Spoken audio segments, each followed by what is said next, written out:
नमस्कार दोस्तों, trending times में आपका स्वागत है। सप्ताह के एक दिन हम राजनीति पर चर्चा करते हैं। उसी टॉपिक पर हम आज बात करेंगे शत्रुघ्न सिन्हा, सौरभ गांगुली और बाबुल सुप्रियो के बारे में। तो पहले शुरुआत करते हैं शत्रुघ्न सिन्हा से।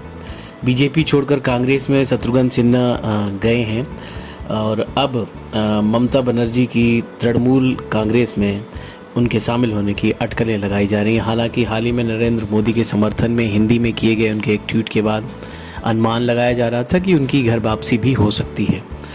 लेकिन टीएमसी से शत्रुघ्न सिन्हा की नज़दीकी बढ़ी है। हाल ही में ऐसी जानकारी सामने आई है कि जब उनसे ये पूछा गया कि आप टीएमसी में शामिल हो रहे हैं क्या, तो उन्होंने कोई टिप्पणी नहीं की, लेकिन ये ज़रूर कहा कि राजनीति में संभावनाएं जो है बनी रहती हैं। उनके जो आसपास के लोग हैं उनका कहना है कि टीएमसी में शत्रुघ्न सिन्हा के जाने की पूरी पटकथा अब लिखी जा चुकी है और हो सकता है जुलाई में ही वह टीएमसी में शामिल हो जाएं। टीएमसी नेताओं के साथ उनके साथ बातचीत अंतिम चरण में है। और टीएमसी नेताओं की अगर माने तो टीएमसी नेता कहते हैं कि राजनेता शत्रुघ्न सिन्हा के ममता बनर्जी के साथ हमेशा संबंध बहुत अच्छे रहे हैं। और उन्होंने तो यहाँ तक कह दिया कि 21 जुलाई को शहीद दिवस के समारोह में तृणमूल कांग्रेस में शत्रुघ्न सिन्हा को शामिल कराया जा सकता है। बिहारी बाबू के नाम से मशहूर सिन्हा ने ममता बनर्जी की तारीफ करते हुए ने असली बहरहाल बंगाल टाइगर और एक आजमाया हुआ और परखा हुआ नेता जिसने हाल ही में संपन्न हुए बंगाल चुनाव में प्रचार और धनशक्ति को रौंद डाला, ऐसा बताया था। अटल बिहारी वाजपेयी सरकार में सिन्हा के पूर्व सहयोगी यशवंत सिन्हा भी अब टीएमसी के राष्ट्रीय उपाध्यक्ष हैं। पटना साहिब से 2 बार वे भाजपा सांसद सिन्हा कांग्रेस में शामिल हो गए थे और 2019 के चुनाव में उसी निर्वाचन क्षेत्र से मैदान पर उतरे थे, लेकिन पूर्व केंद्रीय मंत्री रविशंकर प्रसाद के खिलाफ वो चुनाव हार गए थे। हालांकि राजनीति में एक बड़ा नाम सिन्हा को कांग्रेस ने कोई बड़ी जिम्मेदारी नहीं दी। 2024 के लोकसभा चुनाव में मोदी के लिए एक मजबूत प्रतिद्वंदी के रूप में उभरी ममता बनर्जी ने पहले ही स्पष्ट कर दिया है कि उनकी पार्टी की पश्चिम बंगाल के बाहर एक बड़ी भूमिका होगी और उस योजना में यशवंत सिन्हा और शत्रुघ्न सिन्हा जैसे लोग काफ़ी महत्वपूर्ण हो सकते हैं।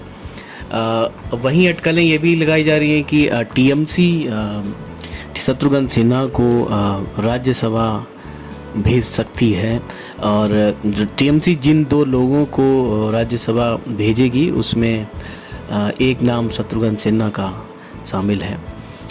पूर्व केंद्रीय मंत्री दिनेश त्रिवेदी के बंगाल चुनाव से पहले भाजपा में शामिल होने और कांग्रेस तृणमूल कांग्रेस के सांसद मानस भुनियाया के हाल ही में संपन्न विधानसभा चुनाव लड़ने के बाद टीएमसी से 2 राज्यसभा सीटें अब खाली हो गई हैं, जिन पे शत्रुघ्न सिन्हा और एक अन्य को राज्यसभा टीएमसी भेज सकती है।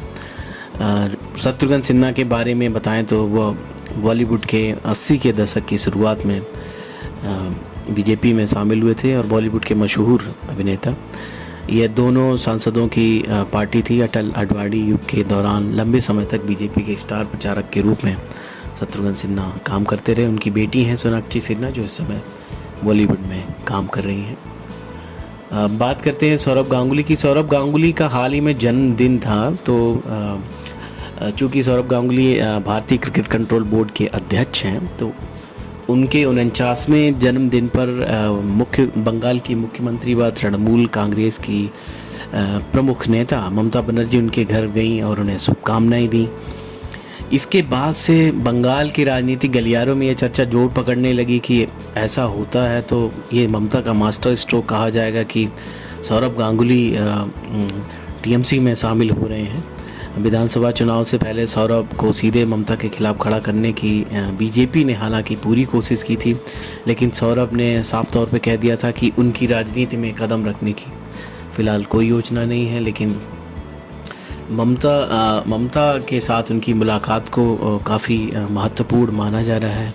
सौरभ को बंगाल क्रिकेट संघ का अध्यक्ष बनाने में भी ममता की बड़ी भूमिका रही है और हाल ही में जब सौरभ गांगुली को दिल का दौरा पड़ा था तब ममता उन्हें देखने अस्पताल भी गई थी और उनके हर जन्मदिन पर वह शुभकामनाएं भी देती हैं। जब वे उनके बेहला इलाके स्थित घर गईं तो चर्चाओं का बाजार गर्म हो गया कि ममता ने राज्यसभा सदस्यता को लेकर भी उनसे बातचीत की है। तो सौरभ गांगुली के बाद जो टीएमसी से दूसरा नाम होगा जिसको भेजा जा सकता है राज्यसभा में, वो शत्रुघ्न सिन्हा और सौरभ गांगुली होंगे।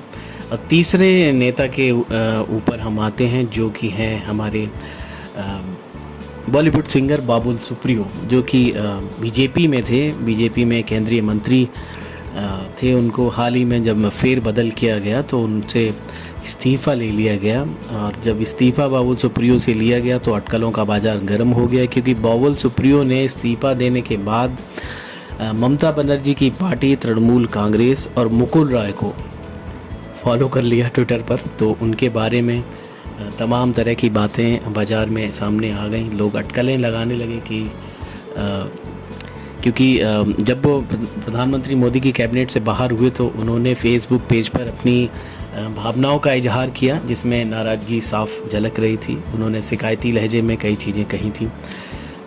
इससे ये लग रहा था कि वह ठीक नहीं है। उन्होंने कहा इस्तीफ़ा देने का निर्देश मिला था तो मैंने दे दिया।